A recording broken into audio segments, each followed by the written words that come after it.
धन्यवाद, धन्यवाद, धन्यवाद।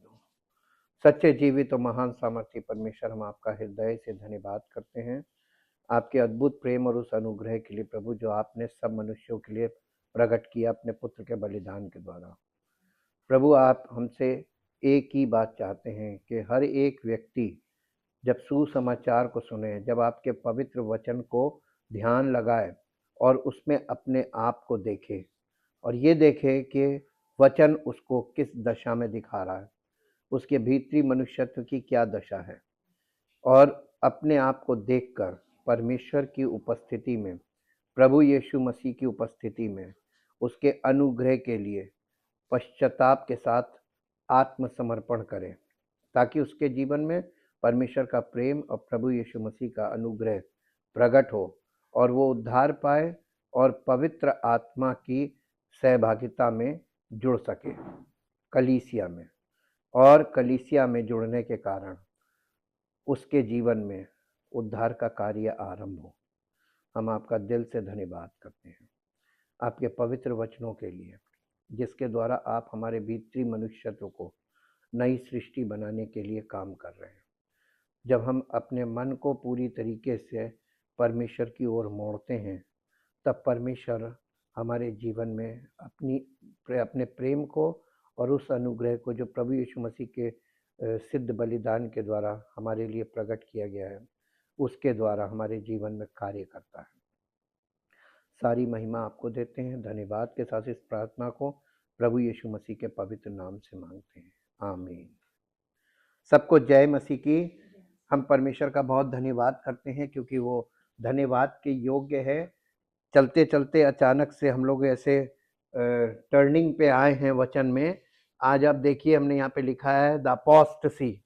अपोस्टेसी का मतलब होता है अविश्वासी हो जाना, या देखकर, सुनकर, समझकर भी विश्वास ना कर पाना। अपोस्टेसी, इसको दूसरे शब्दों में कहते हैं the great falling away. The great falling away, this is the right sign of the second coming of Jesus Christ. यीशु मसीह के दोबारा आने से पहले ये होगा, और कोई ध्यान नहीं है किसी का कि ये हो रहा है, और बहुत जबरदस्त तरीके से हो रहा है। इसके कुछ पॉइंट्स हमने लिखे हैं, सारे पॉइंट्स तो नहीं लिख सकते, लेकिन हमने यहाँ पर कुछ पॉइंट्स लिखे हैं, और वो उन पॉइंट्स में ये चिन्ह हैं जिससे हमें पता चलता है कि अपोस्टेसी या द ग्रेट फॉलिंग अवे में होता क्या है। सबसे पहली चीज, लॉलेसनेस इंक्रीज, अव्यवस्था फैलेगी। आप पूरी दुनिया में देखिए, अव्यवस्था है कि नहीं है, कोई नियम कानून कुछ नहीं है। ये ठीक वैसे ही दिखा रहा है जैसे न्यायियों के समय में था, जिसको जो समझ में आता था, जो उचित लगता था, वो कर रहा था। That is called lawlessness. ये इंक्रीज हो रही है समय, जबकि नहीं होनी चाहिए थी।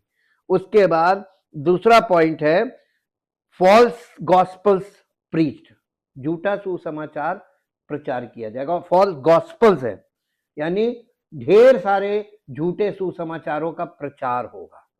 और इसके बाद तीसरा पॉइंट है मैसेज टू प्लीज पीपल, लोगों को खुश करने वाले संदेश कलीसियाओं में होम दिए जाएंगे, ना कि कन्विक्ट देम, उनको कन्विक्ट करने वाले मैसेजेस नहीं होंगे। ये यीशु मसीह की सेकंड कमिंग से पहले कलीसियाओं की दशा बताई गई है कि उनको कन्विक्ट करना है। वचन कन्विक्ट करता है, लेकिन कन्विक्ट वाले मैसेजेस नहीं होंगे, लोगों को खुश करने वाले, कि लोग खुश होके ज्यादा से ज्यादा लोग आ जाएं, ज्यादा से ज्यादा लोग कलीसिया में ऐड ऑन हो जाएं। तो ये होगा। इसके बाद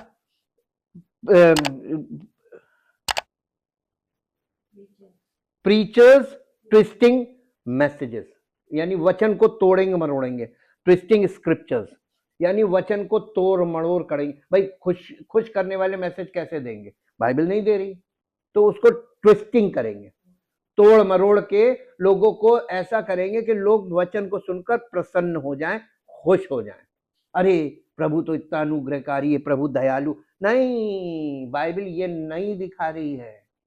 बाइबल ये दिखा रही है कि परमेश्वर मानव जाति को, जो पाप और पतन में एकदम अंतिम लेवल पे चला गया है, उस पर अनुग्रह कर रहा है, कि उसको मौका दे रहा है। कि एक बार पश्चाताप करके समर्पण करके आ जाओ तो मैं तुम पर अनुग्रह करूंगा। या एश्योरेंस है, श्योरिटी नहीं है। आपको एश्योरेंस इसलिए है कि अगर आप समर्पित हो जाएंगे तो अनुग्रह करेगा, नहीं होंगे तो नहीं करेगा, ये है। और इसके बाद एक और पॉइंट है, self proclamation, self proclaimed apostles and profit, यानी स्वयंभू भविष्यवक्ता और प्रेरित अपने आप को कहलाएंगे लोग। आज देख लीजिए, आप यूट्यूब वगैरह खोलिए, आपको बहुत मिलेंगे। ये तो कुछ पॉइंट है, और इसके और भी पॉइंट हैं। बहुत से लोग अपने आप को मसीही क्लेम करेंगे कि हम मसीही हैं, हम मसीही विश्वासी हैं, लेकिन वो होंगे नहीं, क्योंकि मसीही विश्वासी होने का एक अलग ही है, वचन जैसा दिखा रहा है, वो लोग मसीही विश्वासी कहलाएंगे।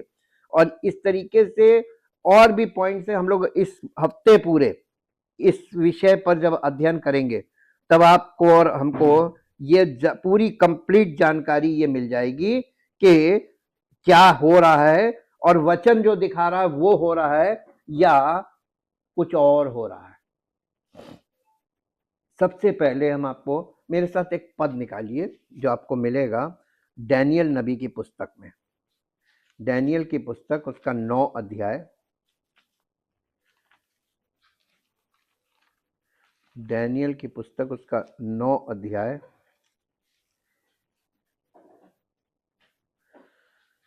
24 पद से पढ़ेंगे।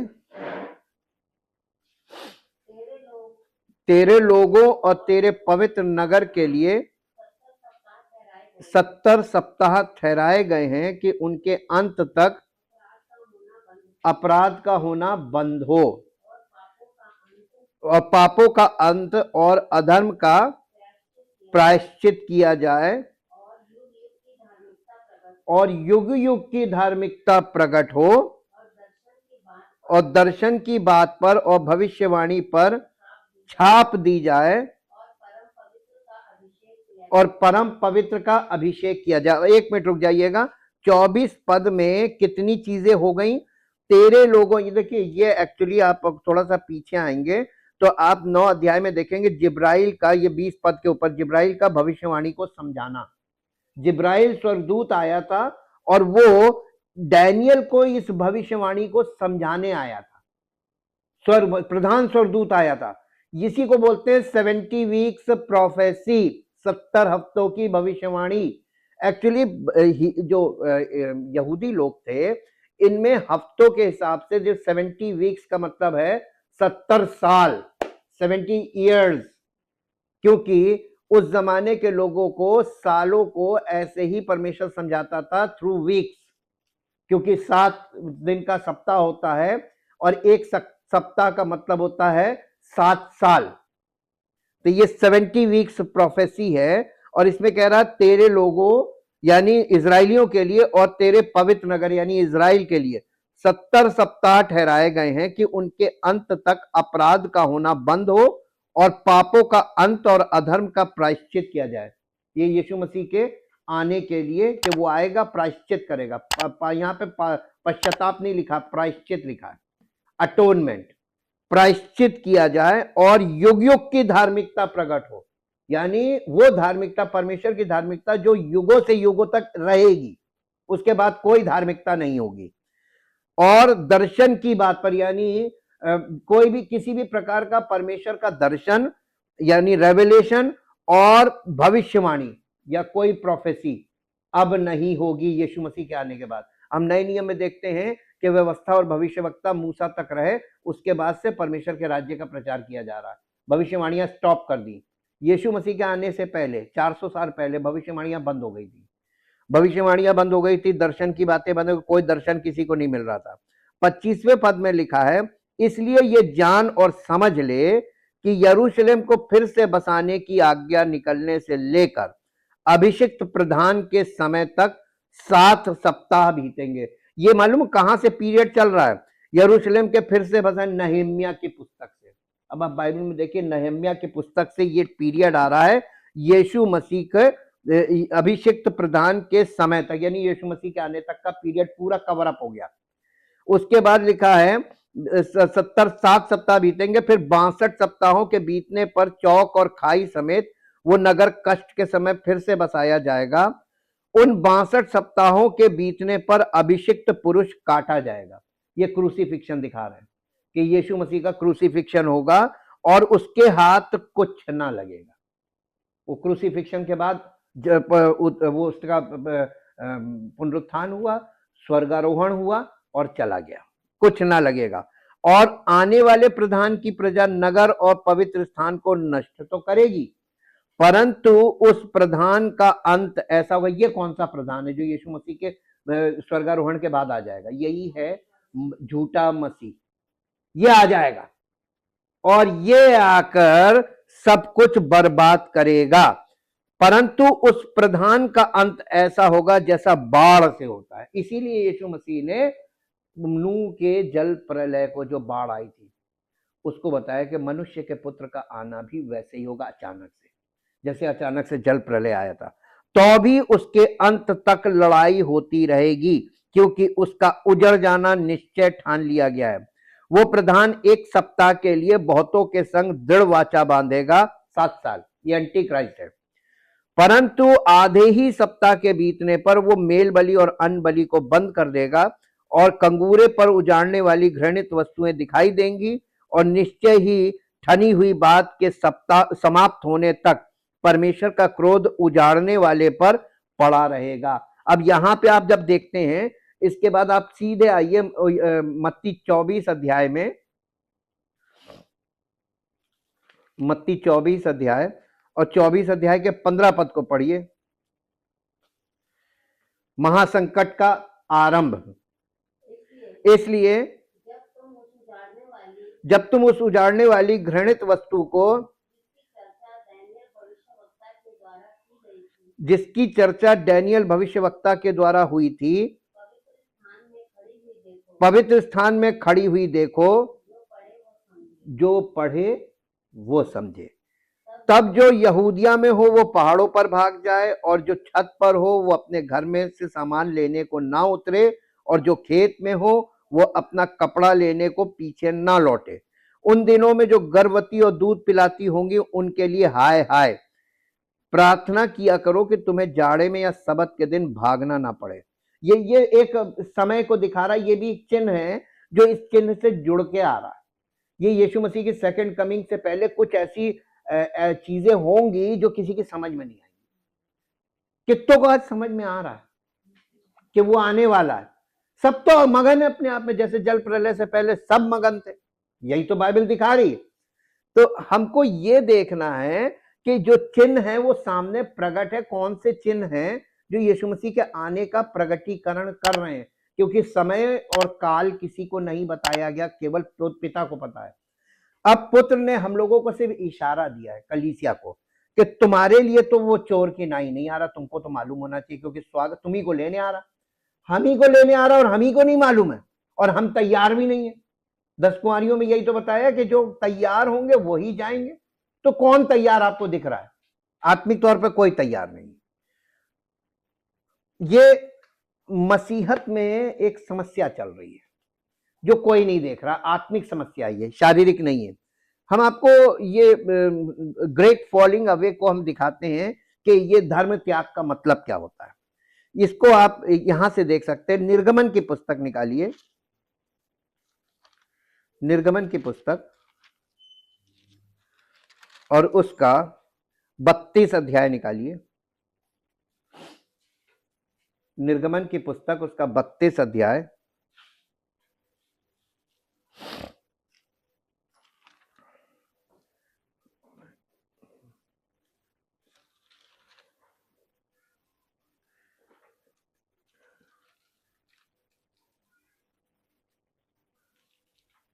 इससे पहले मेरे साथ निकालिए 24 अध्याय, निर्गमन 24 अध्याय।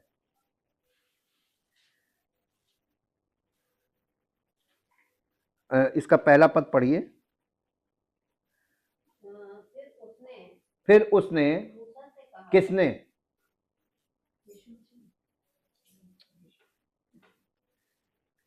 यहां पे यीशु मसीह कहां है? ये किसने कहा? फिर उसने मूसा से कहा, देखिए जब आप कंफ्यूज, हाँ, परमेश्वर ने मूसा से कहा तू हारून, नादाब, अबीहू और इजराइलियों के 70 पुरनियों समेत यहोवा के पास ऊपर आकर दूर से दंडवत करना। केवल मूसा यहोवा के समीप आए, परंतु वे समीप ना आए और दूसरे लोग उसके संग।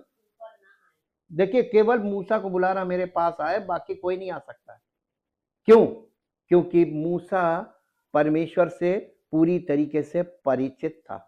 जलती झाड़ी में जब पहली बार उसने परमेश्वर को देखा था तो सबसे पहले परमेश्वर ने उससे क्या कहा था? अपने पांव से जूतियां उतार दे, क्योंकि जिस जगह तू खड़ा है वो पवित्र भूमि है। अब आप यहां पर क्या फिजिकल लोग क्या कहते हैं? लोग मालूम है, पर कलीसियाओं में लोग कहते हैं जूते नहीं पहन के जाने चाहिए। तो सुसमाचार के जूते पहनने को क्यों बोला गया है नए नियम में? सुसमाचार के तैयारी के जूते। जूता हमेशा तैयारी को दिखाता है।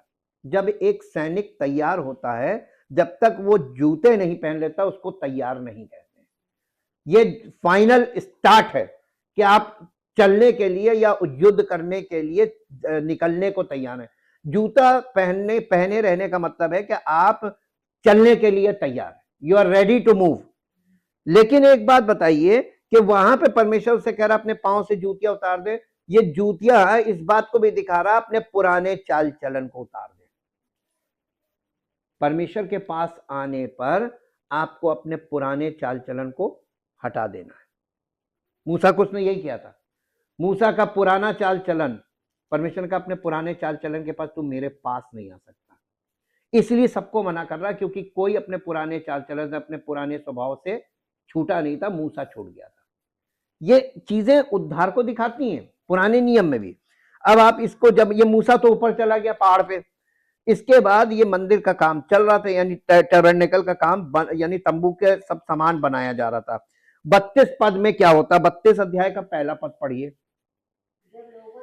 जब लोगों ने देखा कि मूसा को पर्वत से उतरने में विलंब हो रहा है, तब वे हारून के पास इकट्ठे होकर कहने लगे, अब हमारे लिए देवता बना जो हमारे आगे आगे चले, क्योंकि उस पुरुष मूसा को जो हमें मिस्र देश से निकाल ले आया है, हम नहीं जानते कि क्या हुआ है। हारून ने उनसे कहा, देखिए अब एक मिनट आगे बढ़ने से पहले इस मसले को समझिए। मूसा पहाड़ पे ऊपर गया परमेश्वर की उपस्थिति में, ठीक। अभी यीशु मसीह कहां है? यीशु मसीह कहां है? मूसा इस चीज का, यानी इसको, मूसा को ये परमेश्वर ने निर्देश दिया, आदेश दिया और सब चीजें समझाई कि मेरे लिए निवास स्थान बनाए इजरायली लोग।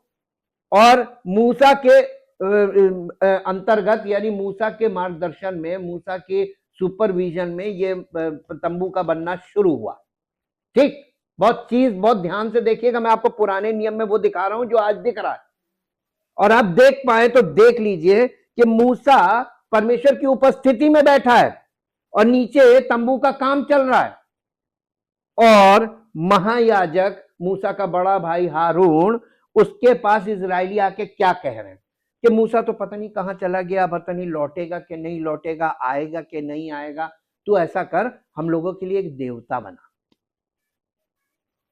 इसी को अपोस्टसी बोला जाता है। अपोस्टसी का मतलब क्या है मालूम है?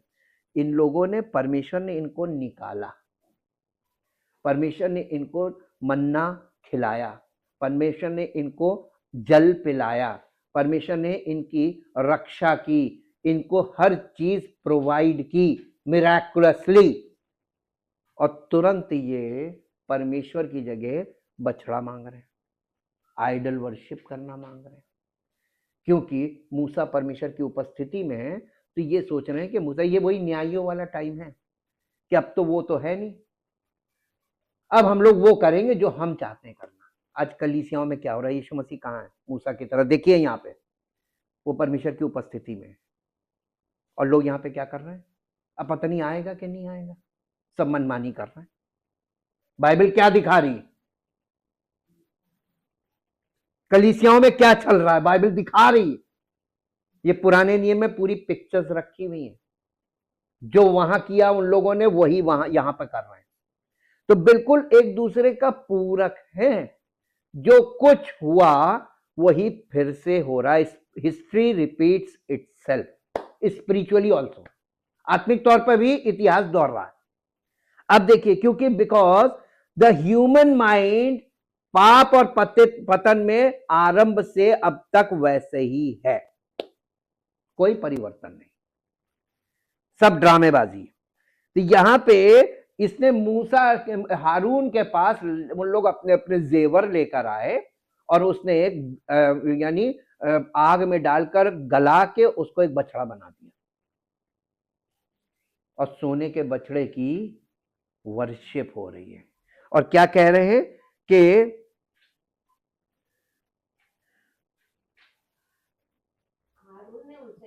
हारून ने उनसे कहा और तुम्हारी स्त्रियों और बेटे बेटियों के कानों में सोने की जो बालियां हैं उन्हें उतारो और मेरे पास ले आओ। तब सब लोगों ने उनके कानों से सोने की बालियों को उतारा और हारून के पास ले आए। हारून ने उन्हें उनके हाथ से लिया और एक बछड़ा ढालकर बनाया और टांकी से गढ़ा। तब लोग कहने लगे, हे इज़राइल, तेरा ईश्वर जो तुझे मिस्र देश से छुड़ा लाया है, यही है ग्रेट फॉलिंग अवे। इतनी जल्दी ईश्वर बदल गया, जैसे आज यीशु बदल गया। लोगों ने यीशु को बदल दिया, सब प्रार्थना कर रहे हैं यीशु बदल गया, यीशु से जो मांगो मिल जाएगा। सब प्रचार कर रहे हैं कि आइए यीशु मसीह आपके लिए सब कुछ कर देगा। ये कैसा प्रचार है? यहां पे हमने बताया ना, मैसेजेस और टू प्लीज। आप आज कलीसिया में लोगों को प्रसन्न करने वाले, खुश करने वाले संदेश दिए जा रहे हैं। वाह! और किसी के जू नहीं रहेंगे। कोई सीटी बजाने नहीं चाहिए ना। अगर किसी को समझ में आ रहा है कि ये गलत चल रहा है, आपको अगर बाइबल में दिख रहा है कि बाइबल के अनुसार ये गलत चल रहा है, तो विसल ब्लो द विसल, सीटी बजाओ, दिस इज रॉन्ग। इसका मतलब सीटी कोई नहीं बजा रहा, सब प्रसन्न है। यानी हम चुप रहकर भी मौन स्वीकृति धारण कर लेते हैं। मौन स्वीकृति है, अरे ठीक है चलने दो, हमसे क्या मतलब।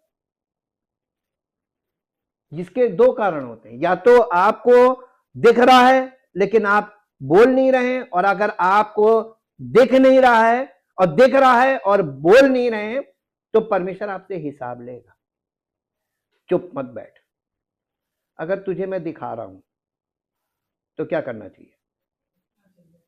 बोलो। बोलने की हिम्मत ही नहीं है। कहीं ऐसा ना हो कि ये जो हमारे पास ढेर सारे सब भाग जाएंगे। बोलेंगे तो, सच बोलेंगे तो भागेंगे ना। तो ये तो पता चलेगा कि ये सारे के सारे डुप्लीकेट थे।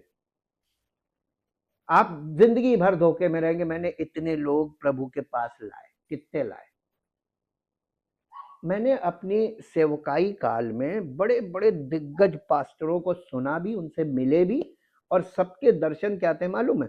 100 कलीसियाएं बनाएंगे और हजारों लोगों को मसीह में लाएंगे। और फिर पवित्र आत्मा ने मुझे जब वचन में ले जाकर दिखाया कि यीशु मसीह कुल 12 लोगों को उसने नाम लेकर बुलाया, उन 12 में से एक गद्दार निकला। फिर उसके बाद यीशु मसीह के पास 70 चेले हो गए, 70 से अधिक। लेकिन जब उसने हार्ड ट्रुथ, जिसे हम बोलते हैं स्ट्रॉन्ग मीट, हार्ड ट्रुथ बोलना शुरू किया तो सारे भाग गए।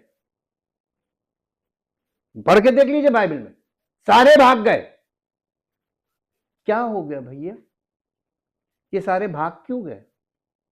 आइए हम आपको दिखाते हैं। यूहन्ना रचित सुसमाचार, गलत जगह आ गए,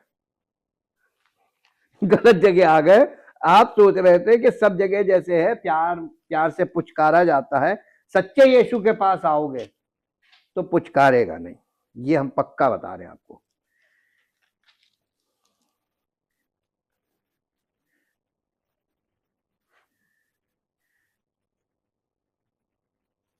यीशु मसीह के पास इतने आ गए थे।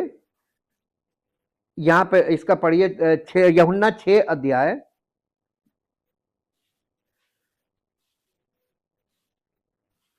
6 अध्याय का 61 वर्ष से पढ़िए। यीशु ने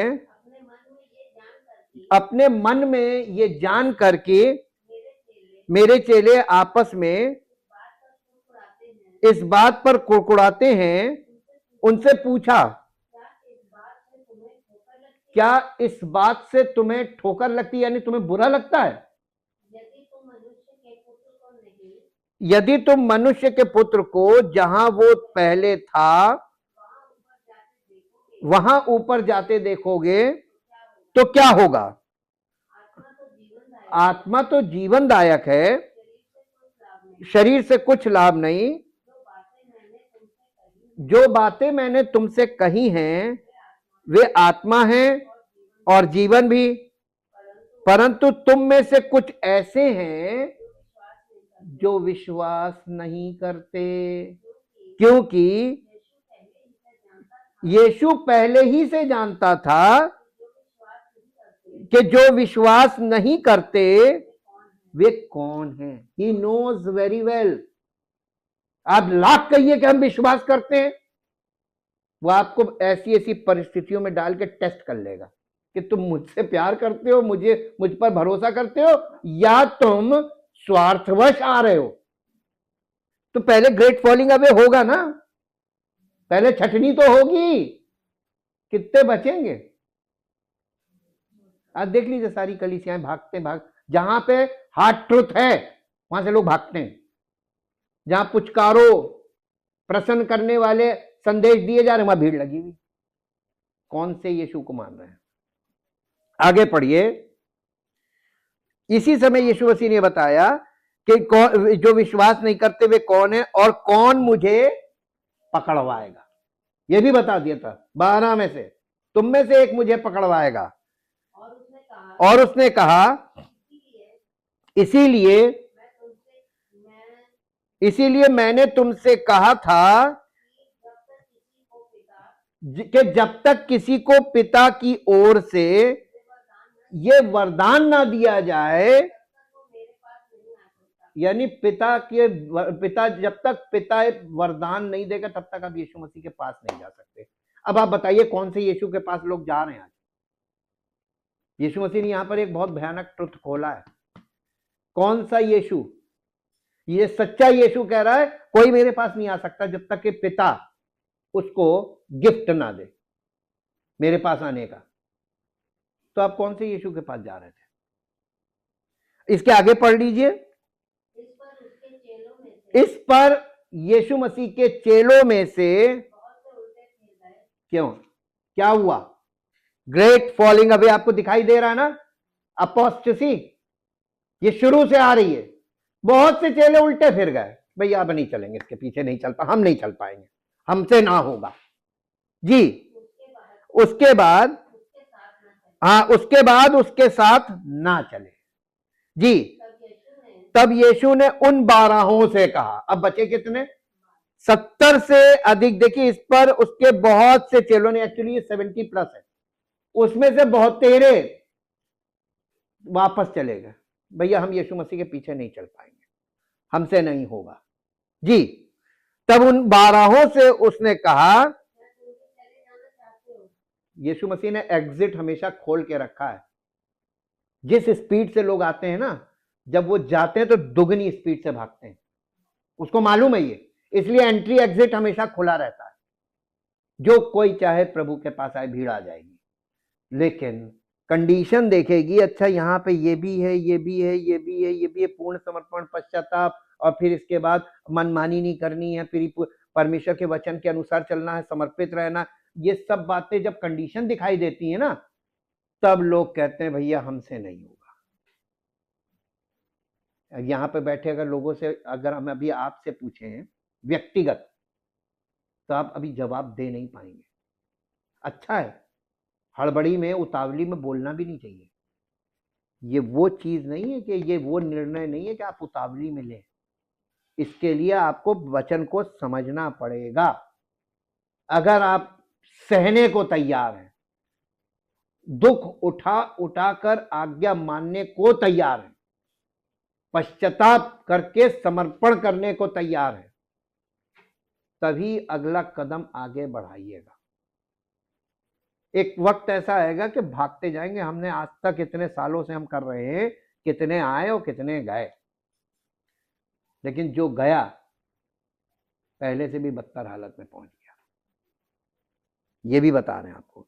यहां पर क्या तुम भी चले जाना चाहते हो? शमौन पतरस ने उसको उत्तर दिया, हे प्रभु, हम किसके पास जाएं? अनंत जीवन की बातें तो तेरे ही पास हैं, और हमने विश्वास किया है और जान गए हैं कि परमेश्वर का पवित्र जन तू ही है। और यीशु ने उन्हें उत्तर दिया, क्या मैंने तुम 12 को नहीं चुना? तो भी तुम में से एक व्यक्ति शैतान है। 12 में से एक। यीशु मसीह ने कितने लोगों को उद्धार यानी चुना, और वो यीशु मसीह के चेले कितने बन पाए? 12 थे, लेकिन उसमें गया एक निकाल दीजिए। 11 प्रेरितों के काम में चिट्ठी डालकर एक और चुना गया, 12। ये 12 के आगे क्यों नहीं बढ़ पाया? तो बड़े बड़े पास्टर जो कहते हैं हम तो इतनी आत्मा जीत ली, हमने इतने ये कर लिया, मैंने इतनी कलीसिया में। कौन सी कलीसिया, कौन सी आत्मा? आप भ्रम में फंस सकते, परमेश्वर नहीं फंस सकता। ये जो आपको दिखाई दे रहा है ये सब भ्रम है। ये भ्रमित लोग हैं, भ्रमित चीजें हो रही हैं, और किसी को पता ही नहीं चल रहा ये हो क्या रहा, वचन में देखते ही नहीं। एक पद और निकालिए मेरे साथ, मत्ती की पुस्तक, उत्पत्ति मत्ती मिलता जुलता है ना, मत्ती रचित सुसमाचार उसका 3 अध्याय, मत्ती रचित सुसमाचार और उसका 3 अध्याय,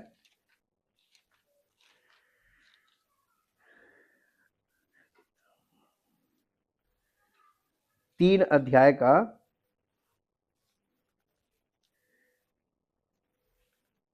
10 पद से पढ़िए। अब कुल्हाड़ा पेड़ों की जड़ पर रखा हुआ है, इसलिए जो जो पेड़ अच्छा फल नहीं लाता, इसका मतलब बताइए क्या है? हर विश्वासी एक पेड़ है जिसका उत्पन्न करने वाला और जिसे फलवंत करने वाला परमेश्वर है। आपके हाथ में कुछ नहीं है, पेड़ के हाथ में कुछ नहीं होता है। ना पेड़ फल पैदा कर सकता है, पेड़ में फल पैदा हो सकता है लेकिन पेड़ फल पैदा नहीं कर सकता। Tree can not produce fruit, tree only bears fruit. English में बोलना पड़ रहा है। पेड़ में फल पैदा हो सकता है लेकिन पेड़ फल पैदा नहीं कर सकता। तो आप पवित्र आत्मा के फल अपने जीवन में पैदा नहीं कर सकते, लेकिन आपके जीवन में पवित्र आत्मा के फल पैदा हो सकते हैं, कंडीशनल। ये कंडीशन है। जब वचन रूपी बीज आपके हृदय रूपी भूमि में जाकर वहां पर धीरज से ही फल लाएगा। और आपके हृदय रूपी भूमि में अगर पथरीली है हृदय रूपी भूमि तो जल्दी उगेगा और तुरंत सूख जाएगा।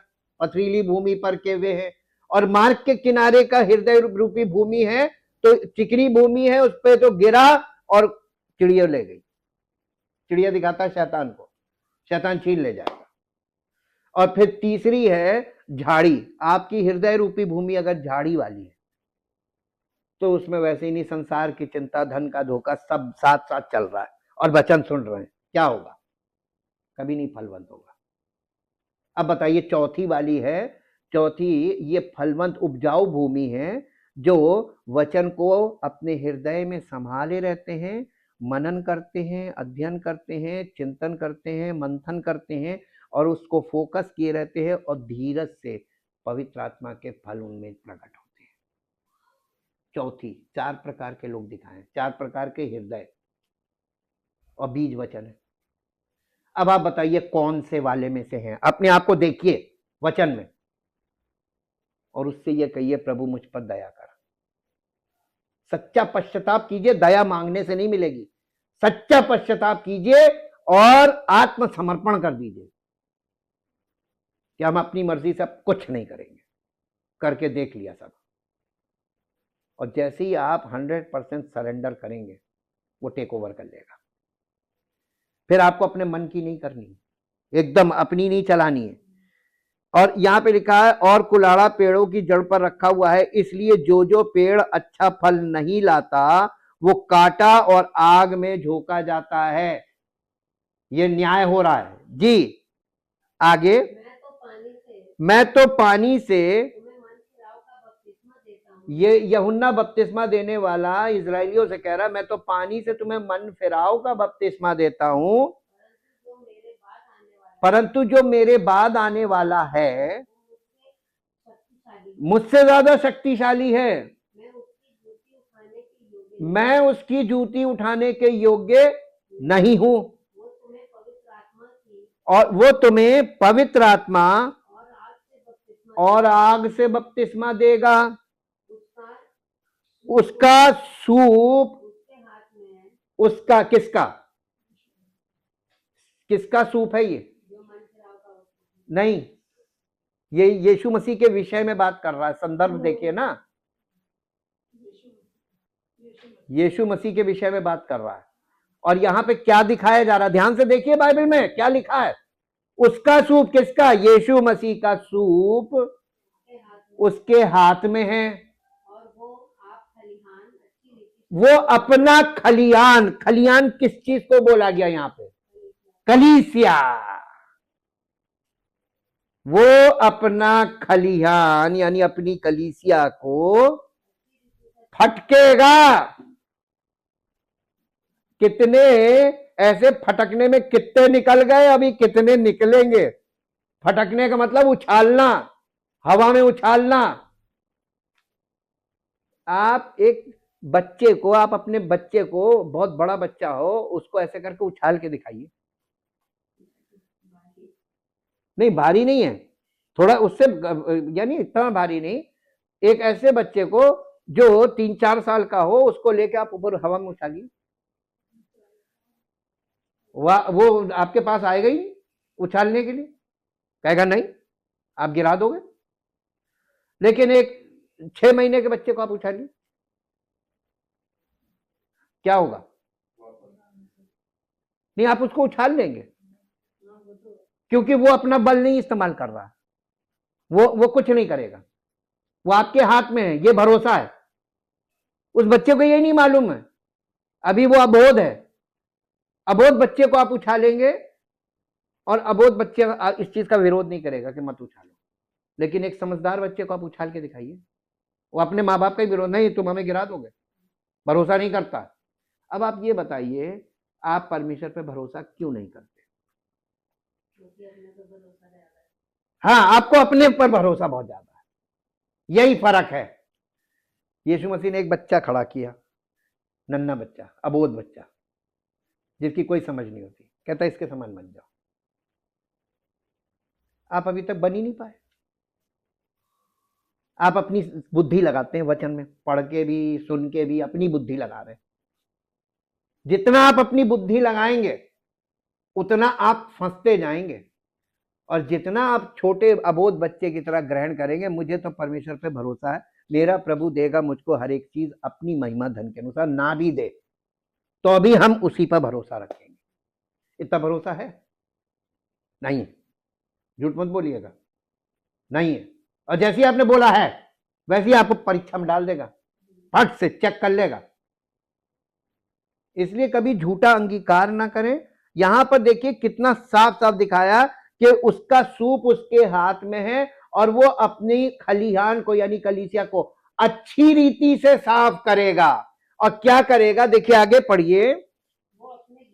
वो अपने गेहूं को तो खत्ते में इकट्ठा करेगा, परंतु भूसी को उस आग में जलाएगा। ये यहां पे दिखा दिया कलीसिया में से क्या होगा। अब आप किधर जाने वाले हैं यहां देख लीजिए। कौन से यीशु पे विश्वास किया था जो सब कुछ देता है?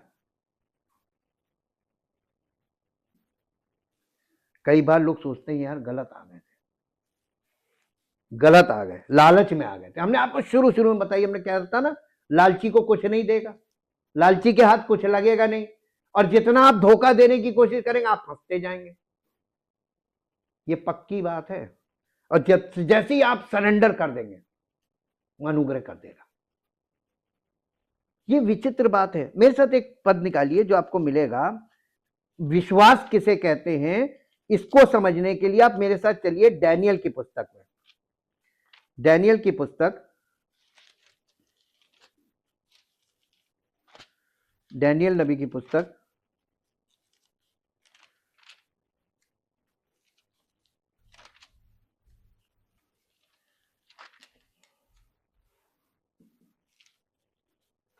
डैनियल नबी की पुस्तक,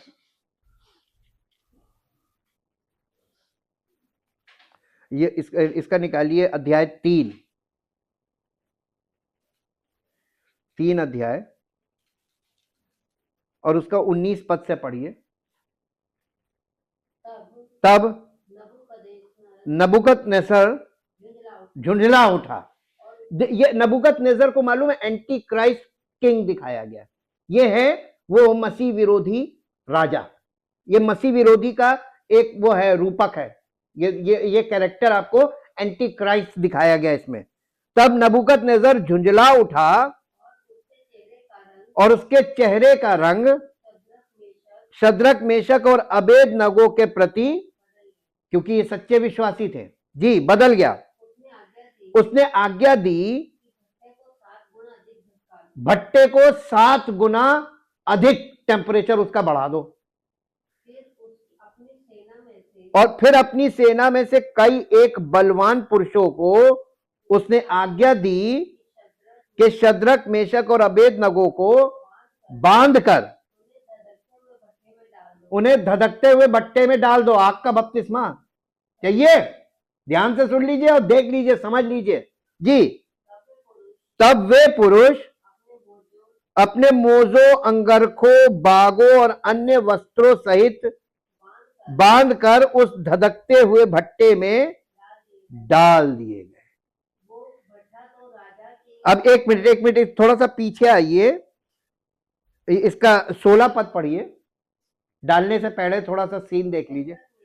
शद्रक, मेशक और अबेदनगो ने राजा से कहा, हे नबूकदनेस्सर, इस विषय में तुझे उत्तर देने का हमें कोई प्रयोजन नहीं जान पड़ता। हमारा परमेश्वर जिसकी हम उपासना करते हैं वो हमको धधकते हुए भट्टे की आग से बचाने की शक्ति रखता है। वरन हे राजा, वो हमें तेरे हाथ से भी, हाँ, हमारा परमेश्वर तुम्हारे हाथ से हमें छुड़ा सकता है, परंतु यदि नहीं तो हे राजा, तुझे मालूम हो कि हम लोग तेरे देवता की उपासना नहीं करेंगे, चाहे हमारा परमेश्वर ना बचाए, हम मर जाएंगे, और ना तेरी खड़ी कराई हुई सोने की मूरत को दंडवत करेंगे। राजा से कहा, तेरे हाथ से छुड़ाने की सामर्थ्य रखता है हमारा परमेश्वर, और हमें ये भट्टे से भी बचाने की सामर्थ्य, और ना भी बचाए हम मर जाएंगे, लेकिन हम नहीं करेंगे। इसको कहते हैं विश्वास है। अगर ये विश्वास नहीं है तो कभी मत बोलिएगा कि हम विश्वासी हैं। जब तक ये विश्वास ना आ जाए कि लोग कुछ भी कहें आपको टस से मस ना कर पाए। हर एक की बात का असर आप पर होता है। लोग मसीहत को खिलवाड़ बना दिया, इसका नतीजे बहुत बुरे होंगे। हिसाब वो लेगा, झूठे अंगीकार का भी लेगा, और फंसे रहने से अच्छा है सच्चाई, सच हमेशा जयवंत होता है, सत्यमेव जयते। इसलिए कभी झूठा अंगीकार मत करो, मुंह देखी बात मत करो, मुंह देखा न्याय मत करो। हां की हां, ना की ना। कम बोलो, लेकिन बोलो तो सच बोलो। जहां नहीं जरूरत है मत बोलो, शांत रहो। झूठ बोलने से अच्छा चुप रहो। क्यों झूठ बोलो? अब उसने उन लोगों ने उठा के उसको फेंक दिया, बंधे हुए फेंक दिए गए। 24 पद, नहीं 24वां पद। तब नबूकदनेस्सर राजा अचंभित हुआ और घबरा कर उठ खड़ा हुआ और अपने मंत्रियों से पूछने लगा, क्या हमने उस आग के बीच 3 ही पुरुष बंधे हुए नहीं डलवाए? उन्होंने राजा को उत्तर दिया, हां राजा, सच बात है। फिर उसने कहा, अब मैं देखता हूं कि 4 पुरुष आग के बीच खुले हुए टहल रहे हैं और उनको कुछ भी हानि नहीं पहुंची। और चौथे पुरुष का स्वरूप विश्वास के द्वारा, ये इनका विश्वास था, इन्होंने मौत को गले लगा लिया। विश्वास मृत्यु तक, जो अंत तक विश्वासी रहेगा उसी का उद्धार होगा, ये याद रखिए। झूठे प्रचारक आपको मूर्ख बना रहे हैं और आप मूर्ख बन जाएंगे, लेकिन धोखा आप किसको नहीं दे पाएंगे? परमेश्वर को नहीं दे पाएंगे, आप खुद को धोखा देंगे।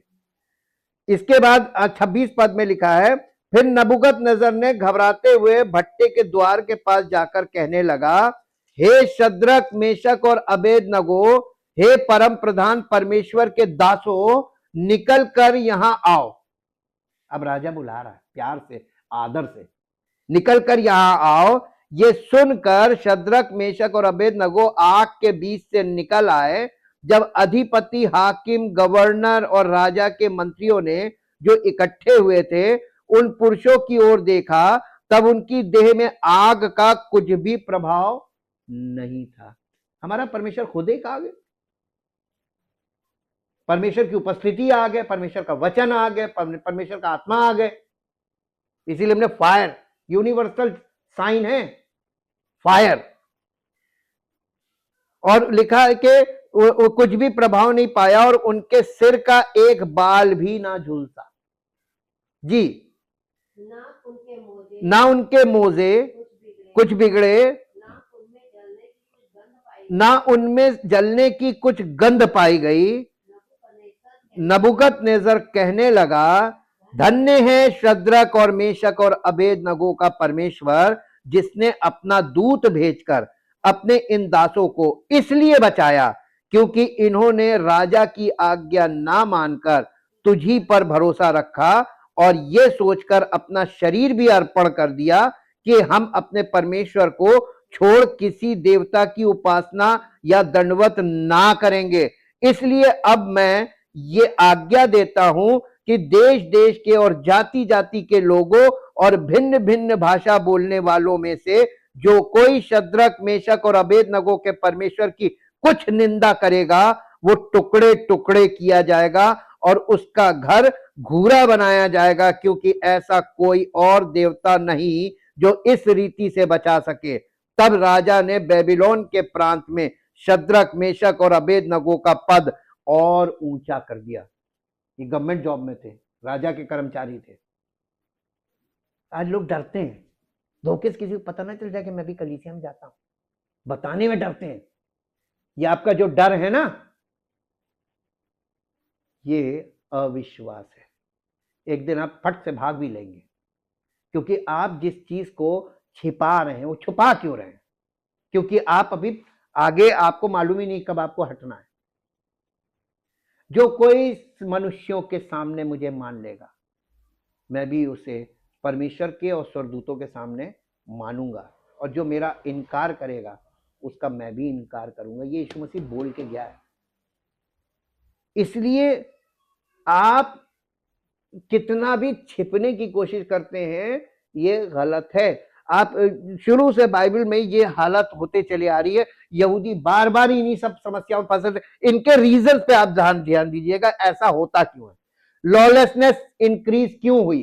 क्योंकि लोग सच्चा पश्चाताप और समर्पण नहीं करेंगे तो वो किसी भी दिशा में निकल लेंगे। ये एक पद यहां पर बड़ा अच्छा काम करता है। मत्ती रचित सुसमाचार का 13 अध्याय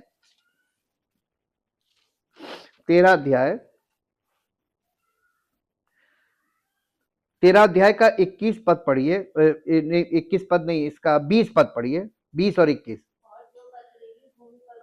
और जो पथरीली भूमि पर बोया गया, ये वो है जो वचन सुनकर तुरंत आनंद के साथ मान लेता है, पर अपने में जड़ ना रखने के कारण वो थोड़े ही दिन का है। क्या होता है? इसको आप इंटरप्रेट कीजिए। जब वचन के कारण, देखिए वचन दो प्रकार का है, लिखित वचन के कारण नहीं, वचन ग्रहण करने के कारण। जीवित वचन कौन है मालूम? प्रभु यीशु मसीह के कारण, जीवित वचन के कारण आपके जीवन में उपद्रव होगा। बहुत से रिश्तेदार आपसे नाता तोड़ लेंगे, बहुत से लोग आपको अपने आपसे अलग हो जाएंगे, एक बहिष्कार होगा आपका, सामाजिक बहिष्कार। ये यहां पे दिखाया जा रहा है। वचन के कारण क्लेश या सताव होता है तो ठोकर खा जाते हैं, तुरंत ठोकर खाते हैं, और यही उनका वापस जाने का होता है, अब नहीं जाएंगे। अब आप बताइए कहां खड़े हैं? आधा पैर इधर आधा पैर इधर नहीं हो सकता। परमेश्वर कभी झूठ नहीं बोलता। वो आप जो हैं वो आपको वो दिखा रहा है जो आप है। और आपको दिखा क्यों रहा है? क्योंकि परमेश्वर ने आपके लिए अपने इकलौते पुत्र को सिद्ध बलिदान करके चढ़ाया है। वो उसके द्वारा पापों का प्रायश्चित किया है, ताकि आप परमेश्वर के वचन के द्वारा जो वो आपके सामने रख रहा है, इस बात को रियलाइज करें कि परमेश्वर ने अपने इकलौते बेटे की बलि दी ताकि हमें उसकी जगह अपना बेटा बना ले, बेटी बना ले। और हम बहुत सी चीजों को शारीरिक तरफ देखते हैं और हम परमेश्वर के उस निमंत्रण को एक्सेप्ट नहीं करते। हम छुप छुप के, ये छुपने का समय नहीं है, प्रगटीकरण का समय है। दुनिया में आप अपने आप को छिपाएंगे, वो आपको प्रकट कर देगा कि तुम ये हो, इसलिए छिप रहे हो। सच्चा व्यक्ति जो होता है वो कभी छिपता नहीं। अब एक पद निकालिए जो आपको मिलेगा, मत्ती रचित सुसमाचार 5 अध्याय 5 अध्याय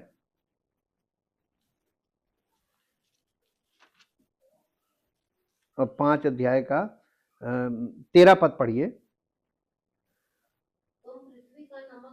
यीशु मसीह अपने चेलों के लिए कह रहा है, अपने सच्चे विश्वासियों के लिए कह रहा है कि तुम पृथ्वी का नमक हो, परंतु यदि नमक का स्वाद बिगड़ जाए,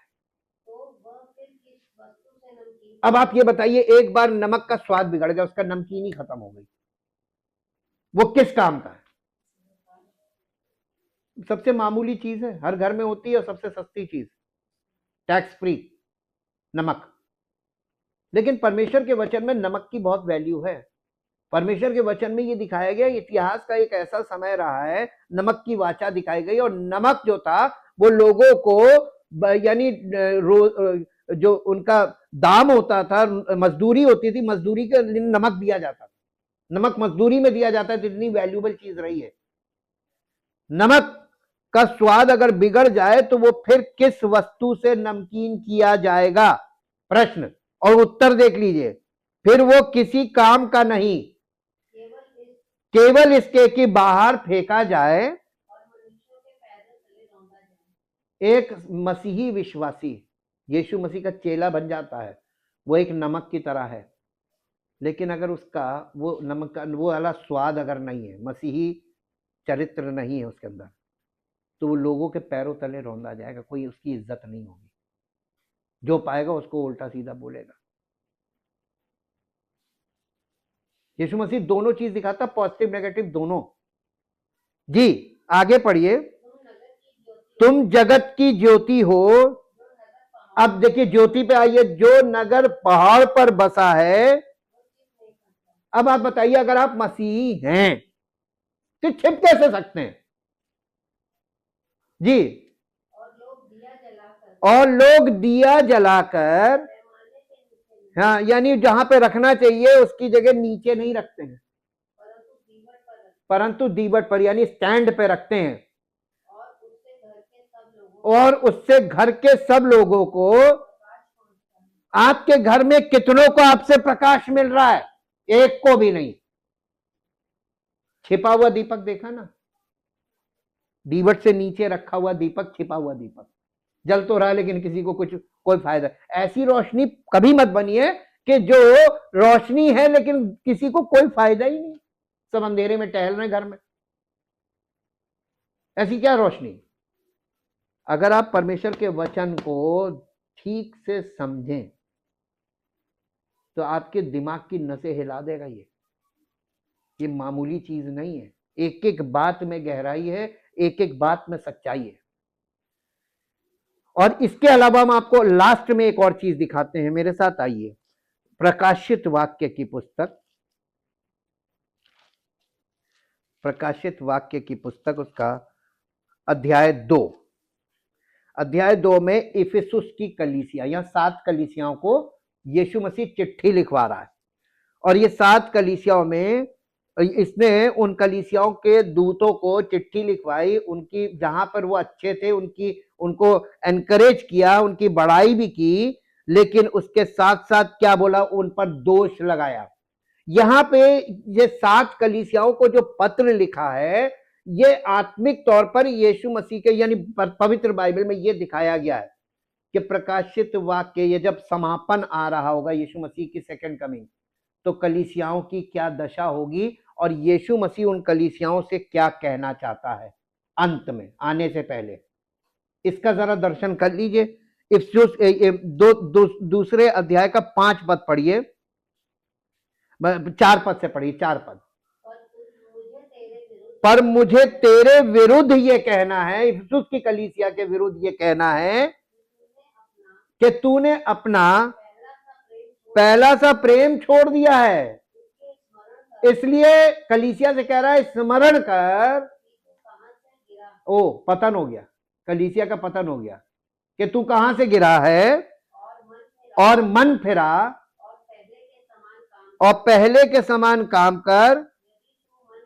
यदि तू मन ना फिराएगा तो मैं तेरे पास आकर तेरी दीवट को उसके स्थान से हटा दूंगा।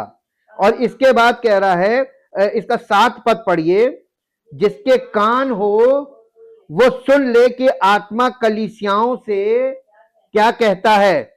जो जय पाए मैं उसे उस जीवन के पेड़ में से जो परमेश्वर के स्वर्गलोक में है फल खाने को दूंगा। कंडीशनल है कि कलीसिया को सब दे दिया, कुछ नहीं मिलेगा। आप कलीसिया के चक्कर में मत पड़िएगा। इसके बाद स्मुरना, 8 पद से देखिए शुरू हुआ है। स्मुरना की कलीसिया को उनके दूत को लिख, जो प्रथम और अंतिम है, जो मर गया था और अब जीवित हो गया है। वो ये कहता है कि मैं तेरे क्लेश और दरिद्रता को जानता हूं, परंतु तू धनी है, और जो लोग अपने आप को यहूदी कहते हैं और है नहीं पर शैतान की सभा के हैं, उनकी निंदा को भी जानता हूं। इसका मतलब 2 प्रकार के हैं। शैतान की सभा मतलब यानी ऐसी जो सभाएं होती है ना, असेंबलीज, शैतान की भी असेंबलीज चल रही हैं। यहां पे 2 प्रकार के यहूदी भी दिखाए, 2 प्रकार की असेंबलीज भी दिखाई। और जो दुख तुझको झेलने होंगे उनसे मत डर, क्योंकि देखो शैतान तुम में से कुछ को जेल खाने में डालने पर है, ताकि तुम परखे जाओ, और तुम्हें 10 दिन तक क्लेश उठाना होगा। प्राण देने तक विश्वासी रहे तो मैं तुझे जीवन का मुकुट दूंगा। कब तक विश्वासी रहे? कहां प्राण के भांति आती भागते उल्टा, हम नहीं भैया, हम नहीं मरेंगे, और कहते हैं विश्वासी। ये बिल्कुल सही साइन है, सबको यहीं पे परख लेगा। आगे नहीं जाएगा कोई। जिसके कान हो वो सुन ले कि आत्मा कलीसियाओं से क्या कहता है।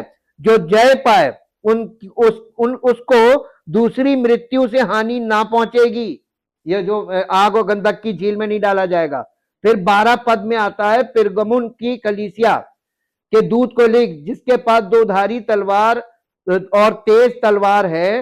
वो ये कहता है, मैं ये जानता हूं कि तू वहां रहता है जहां शैतान का सिंहासन है। तू मेरे नाम पर स्थिर रहता है और मुझ पर विश्वास करने से उन दिनों में भी पीछे नहीं हटा जिनमें मेरा विश्वास योग्य साक्षी अंतिपास तुम्हारे बीच में उस स्थान पर घात किया गया जहां शैतान रहता है। पर मुझे तेरे विरुद्ध कुछ बातें कहनी है, क्योंकि तेरे यहां कुछ ऐसे हैं जो बिलाम की शिक्षा को मानते हैं, जिसने बालाक को इजरायलियों के आगे ठोकर का कारण रखना सिखाया कि वे मूर्तियों पर चढ़ाई गई वस्तुएं खाएं और व्याभिचार करें। वैसे ही तेरे यहां कुछ ऐसे हैं जो निकोलाइयों की शिक्षा को मानते हैं। अतः मन फिरा, नहीं तो मैं तेरे पास शीघ्र ही आकर अपने मुख की तलवार से उनके साथ लड़ूंगा।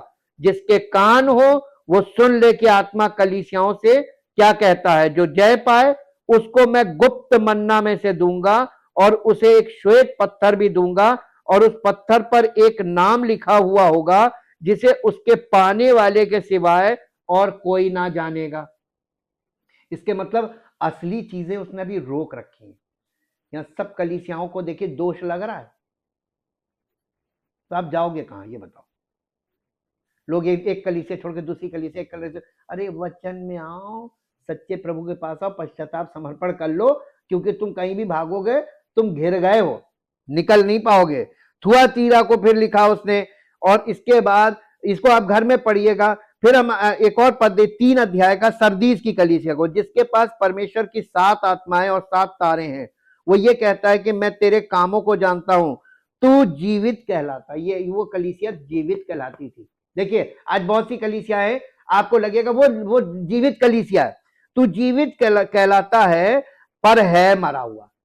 ऐसी कलीसिया है जो आपको लगेगा कि एकदम जीवित कलीसिया है, लेकिन परमेश्वर की दृष्टि में वो कैसी है। अब बताइए कौन सी कलीसिया में जाओगे? मरी में जाओगे?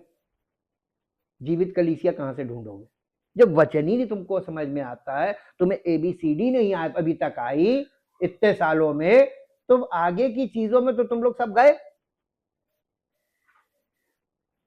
तू जीवित तो कहलाता पर है मरा हुआ। जागृत हो और उन वस्तुओं को जो बाकी रह गई हैं, जो मिटने को है, उन्हें दृढ़ कर, क्योंकि मैंने तेरे किसी काम को अपने परमेश्वर के निकट पूरा नहीं पाया। इसलिए स्मरण कर कि तूने कैसी शिक्षा प्राप्त की और सुनी थी, और उसमें बना रहे और मन फिरा। यदि तू जागृत ना रहेगा तो मैं चोर के समान आ जाऊंगा और तू कदापि ना जान सकेगा कि मैं किस घड़ी तुझ पर आ पड़ूंगा।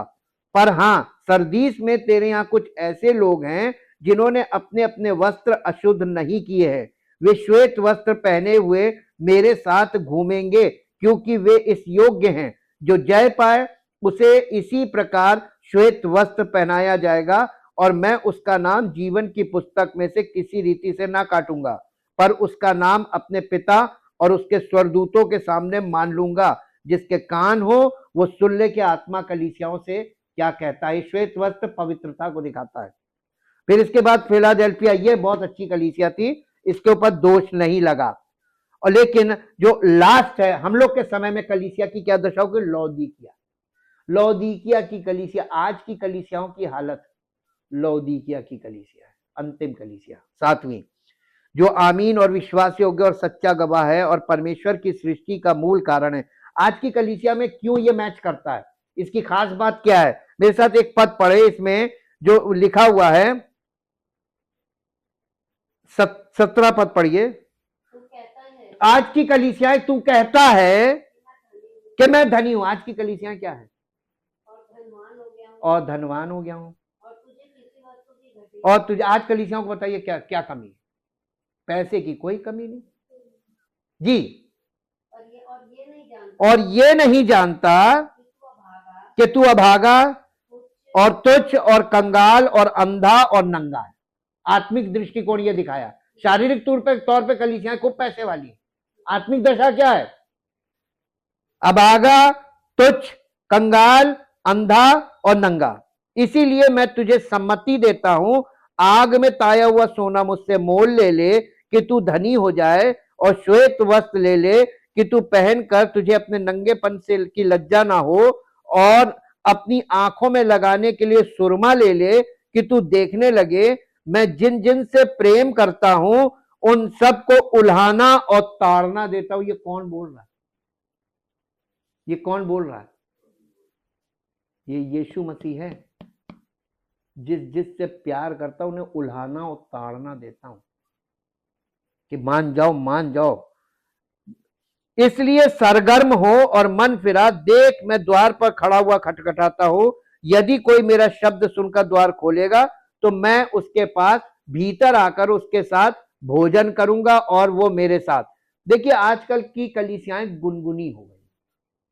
गुनगुनी का मतलब ये है ना, वो बहुत एक्टिव भी नहीं है और बिल्कुल वैसी भी नहीं, गुनगुनी। ये दशा है आज। तो गुनगुना होना, उसने कहा मैं अपने मुंह से थूक दूंगा। मत गुनगुने बनिए। विश्वास में active believer, active listener. Active listener is always active believer. आप सुनने में सही नहीं, इसलिए आप सच्चे विश्वासी नहीं हो सकते।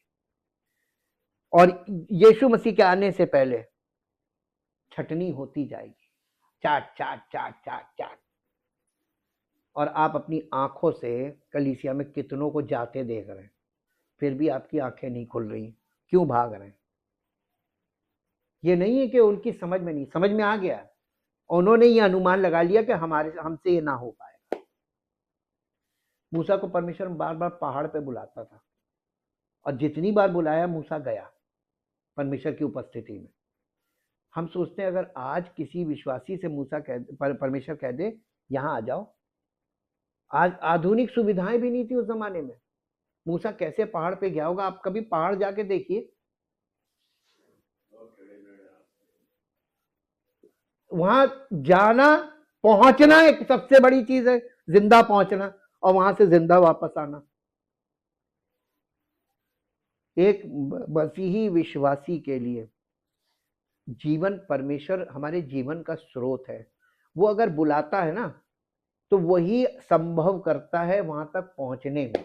अगर उसने बुलाया है तो वो संभव करेगा आपको उस तक पहुंचने में, वरना रास्ते में आप वापस जा सकते हैं। हाँ के ना? तो रास्ते के लिए आप देखिए मार्ग। ये इजरायली लोग जब लाल समुंदर के बाद आगे चले तो यर्दन से पहले और समुंदर के बाद बीच में ये जो मार्ग है, जंगल का मार्ग, इसमें क्या हुआ? ये मर के ढेर क्यों हो गए? क्योंकि इस मार्ग में ये चल नहीं पाए। जैसे कलीसिया में लोग आज परमेश्वर के वचन और आत्मा के अनुसार चल नहीं पा रहे हैं। Thank you, thank you, thank you Jesus. कल हम इस विषय पे और आगे बढ़ेंगे, इसलिए अपने मन को तैयार करिए, पश्चाताप करना शुरू कर दीजिए और प्रतिदिन पश्चाताप करते रहिए। अंगीकार कीजिए अपने मन में और परमेश्वर की उपस्थिति में आइए, तो पूरे मन की तैयारी के साथ कि परमेश्वर आपके हृदय से वास्तव में बात कर सके।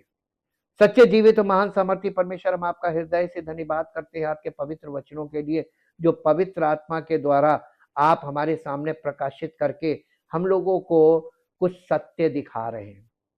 हम आपका बहुत धन्यवाद करते हैं पिता परमेश्वर। आज के युग में जब लोग भ्रम में फंसे हुए हैं, भ्रमित बातें कर रहे हैं और आपके वचन को तोड़ मरोड़ रहे हैं, उसको गलत तरीके से उसकी व्याख्याएं कर रहे हैं और एक झूठे सुसमाचार, झूठे विश्वास, झूठी आशा लोगों में पैदा कर रहे हैं, हम आपसे निवेदन करते हैं परम पिता परमेश्वर कि आप सत्य का स्रोत हैं और आप जीवन का स्रोत हैं और आप उद्धार का स्रोत है, आप प्रेम का स्रोत हैं। हम चाहते हैं प्रभु आपकी अद्भुत महिमा, आपकी अद्भुत सामर्थ्य के द्वारा प्रकट हो और आपके अद्भुत आश्चर्य कर्मों के द्वारा लोगों की जिंदगी में आपकी महिमा प्रकट हो। और जो आपके बुलाए हुए लोग हैं, जो आपके छुड़ाए हुए लोग हैं, वो अपने सच्चे पश्चाताप और सच्चे समर्पण के साथ अपने प्रभु की आत्मिक देह अर्थात कलीसिया में लिपट जाए, समर्पित हो जाएं और पवित्र आत्मा पवित्र वचनों के द्वारा हम सबकी अगुवाई करे और हम सबको परमेश्वर की महिमा से भरा हुआ जीवन से परिपूर्ण करे, ताकि इस पृथ्वी पर हम सबके जिंदगियों से, हमारे परिवारों से उसी की नाम की महिमा हो। सारा आदर सारी महिमा आपको देते, इस प्रार्थना को यीशु के नाम में मांगते हैं, आमीन।